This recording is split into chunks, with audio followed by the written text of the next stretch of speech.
Americans grieve the loss of a National Guardsman and pray for another who is fighting for his life in the ICU at Washington Hospital. Here with the latest is Air Force Colonel Josh McConkey. He's West Virginia Emergency Preparedness Liaison Officer for the National Capital Region Joint Task Force.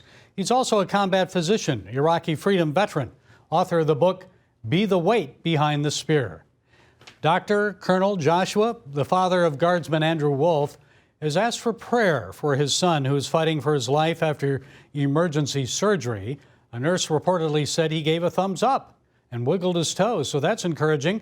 What can you tell us about his injuries and the struggle he's facing? Well, that is wonderful news, and that is news to me. So I had not yet heard that. So if he is awake and conscious, responding to people, giving a thumbs up, that is a fantastic sign. I've been an emergency physician over 20 years, and I know the injuries were quite severe. He was in the ICU and was critically ill, and I'm very glad to hear that. Well, what can you tell us about his injuries? A recent prayer vigil was held in West Virginia for Wolfe and National Guard member Specialist Sarah Beckstrom. She's the 20-year-old who was killed in the Thanksgiving Eve attack, and our hearts and prayers go out to her family, her friends. Did the alleged assailant, Afghan Ramanullah Lakhanwal, shoot Sarah and Andrew in the head? Because they were wearing body armor, weren't they? Kevlar vests? Were they wearing helmets? What more can you tell us about that and the injuries that Wolfe sustained? It was an ambush. And so it was very close quarters. Literally, there's nothing they really could have done to prevent the shooting. It was just a random individual just walks up with you and pulls a .357. So Sarah did have injuries to the head. I can't comment on the injuries to Sergeant Wolfe right now, other than they did have some protective gear, but it obviously had missed those areas. Just critical injuries, and I'm so glad to hear that he's alive and responding. Yes, we're all thankful he needs more prayer. And what more can be done to protect the National Guardsmen in Washington, D.C., and of course elsewhere, from more attacks like this one? You know, there's always risks when you wear your uniform out in public, unfortunately. As a military commander myself, I always cautioned my individuals to not wear their uniforms outside of the military base at Andrews Air Force Base. A lot of them would change before leaving and driving home for the day for these specific reasons.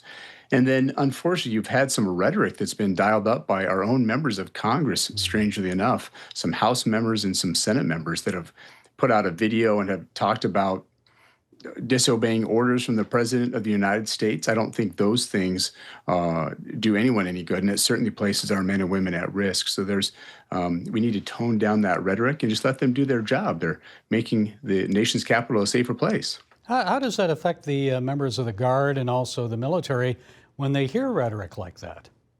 You know, the military is apolitical. We follow orders. We follow orders whether it was President Biden's administration or President Trump's administration. So, we try not to get caught up in those politics. Unfortunately, there just are some members in Congress right now that are saying some strange things and putting out there. I've never seen that in 23 years of military service, and to my knowledge, it had never been done before. Yeah, telling members of the military to disobey orders that they deem illegal. And I was wondering, okay, who would deem they're illegal anyway, and what orders are we talking about? I mean, if you were serving, say, in Iraq or Afghanistan or even on the streets of D.C. and you heard something like that, what would be your thought? Well, I tell you what, if you take an example, let's talk about some political turmoil in the 60s.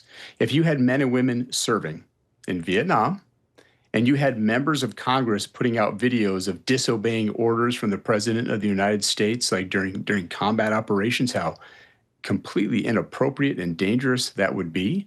You know, right now there's a war on violence, there's a war on drugs.